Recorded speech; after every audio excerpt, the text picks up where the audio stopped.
Hello tout le monde, c'est Tania. Aujourd'hui on se retrouve sur une nouvelle vidéo de présentation d'amélioration de l'Under 3 V1, donc du classique. Donc je vais vous parler de quelques petits accessoires à acheter en plus, à changer par rapport à ceux qui sont des bases. Et puis après on passera à des parties plus, comment dire, enfin des fichiers à imprimer.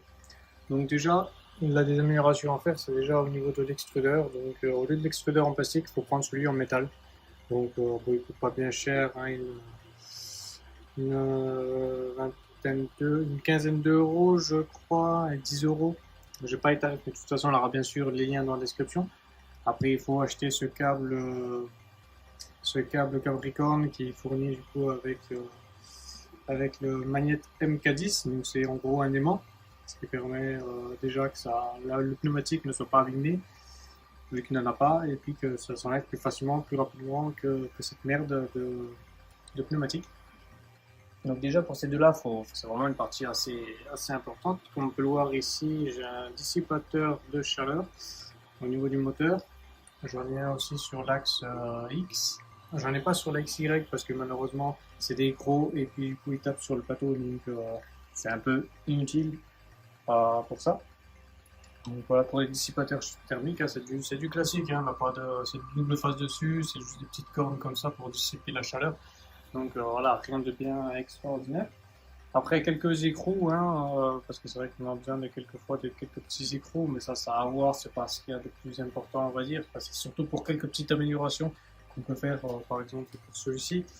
Donc voilà, donc, par exemple celui-ci avait besoin d'un micro pour le support de webcam, mais bon, ça c'est un autre sujet. Et puis après, voilà, c'est à peu près tout. Si, là encore, c'est tendeur de courroie, donc pour l'axe Y et pour l'axe X, donc c'est vrai que c'est sympathique. Moi, j'en avais pas de base, donc c'était un peu compliqué de les tendre. Donc après, j'en ai imprimé en 3D. Bon, c'est bien beau, c'est du plastique. Enfin, voilà, c'est moyen. Là, c'est du métal. Les deux, c'est du métal. Ça reste plus costaud et puis c'est beaucoup plus simple, plus fiable, j'ai envie de dire, que les anciens. Donc voilà, ces deux trucs, ça vaut une vingtaine d'euros les deux. Donc 10 euros à peu près, 10 euros chacun à peu près. Donc voilà, c'est pas très compliqué, livraison en 2 jours, ça c'est assez sympathique. Donc après, les clips aussi, les clips pour le plateau, parce que de base ils sont gros, ils sont épais, ils vont jusqu'à là comme ça, voilà, c'est des gros machins, c'est pas ouf. Là, ils sont là, ça prend pas de place. La marge ici est quand même plus petite, enfin, on a plus de surface d'impression par rapport à avant. Avant, ça allait jusqu'à mon doigt, oui, donc là on rajoutait peut-être 2 centimètres sur chaque machin, donc on perdait un petit peu de l'usage du plateau.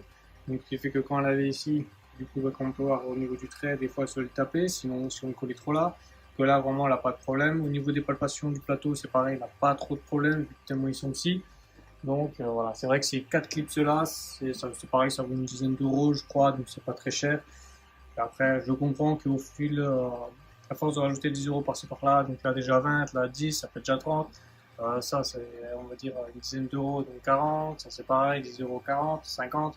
Enfin, voilà, ça monte assez rapidement. Mais après, rien ne vous empêche d'acheter petit à petit pour améliorer du coup vos impressions. Et c'est ce que j'ai fait. Donc là, actuellement, elle est en train d'imprimer. C'est pour ça que j'ai fait cette vidéo pendant cette impression. Et on peut voir que la qualité, bon, il n'est pas fini. Je mettrai peut-être une photo une fois le rendu fini. Mais pour le moment, l'impression a l'air d'être à peu près correcte. Après, là, du matériel qui joue. Là, le matériel qui joue et puis là, bien sûr, les paramètres donc Cura qui sont, enfin Cura ou tout autre slicer qui sont très importants aussi. Donc voilà pour ces parties-là. Pour les parties imprimées du coup que je recommande, en tout cas, enfin, c'est mon avis perso, qui peuvent être utiles et très utiles. C'est déjà ces supports bobines. Donc bon, ça c'est, j'essaierai de retrouver la vidéo. C'est une personne qui les a fait. Là, à peu près une 20 heures d'impression au total, hein, pour toutes les pièces. Il faut acheter des titres fichetés et puis des écrous, hein, donc les écrous que j'essaierai de mettre dans la description. Et ça permet que du coup la bobine soit fluide à la place de se retrouver à se sauter, enfin à bouger avec le support déjà intégré de base qui n'est pas spécialement bien ouf.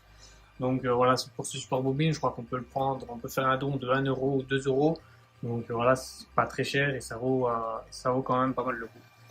Donc après, là, cette petite partie-là, donc du coup avec l'extrudeur en métal, hein, donc on peut rajouter un clips, enfin une sorte de support pour le câble, pour éviter qu'il se balade partout.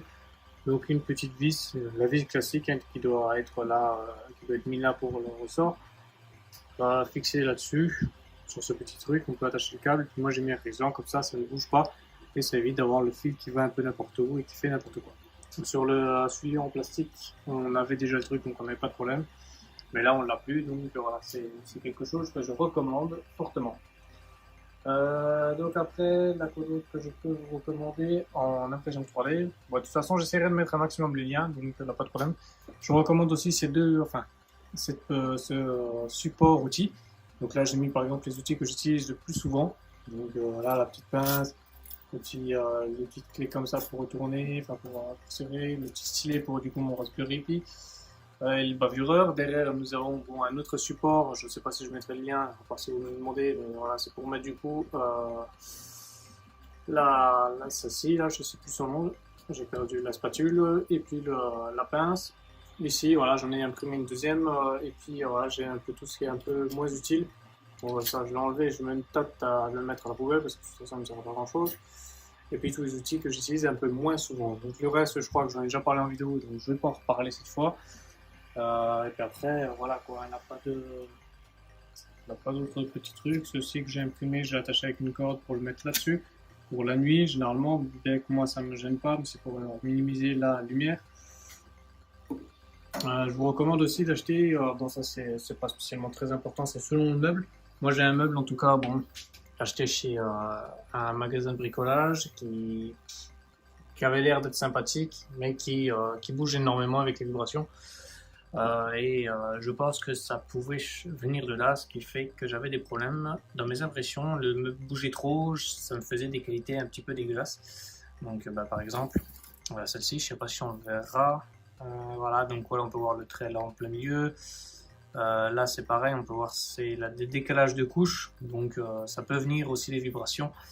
Et c'est donc pour ça que j'ai mis des petites mousses là, ici, pour coller là-dessus. Bon, elle n'est pas scotchée, il faut que je la fasse, hein, une double face.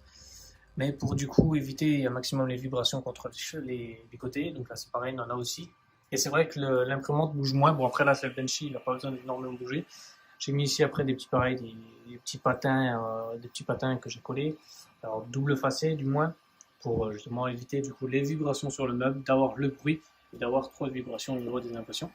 Donc voilà, après on est à peu près bon là-dessus. J'avais fait à peu près le tour de cette partie d'amélioration. Là on peut voir du coup mon petit Raspberry Pi. J'ai retrouvé un ancien écran que j'avais tactile, donc pour y afficher du coup la température, le prix que va me coûter le print au final avec la matière, plus l'électricité, tout ça. Je peux voir qu'est-ce que j'imprime, je peux couper l'impression, je peux faire pas mal de trucs. Donc branché du coup à l'imprimante et puis la webcam. Donc ouais, là par exemple un exemple de vibration, hein, donc sur les deux supports là qui sont très mal faits, avec des décalages, c'est très moche, mais bon, pour ce que je vais en faire là sur cette partie là, c'est suffisant pour tenir le Raspberry, c'est suffisant amplement.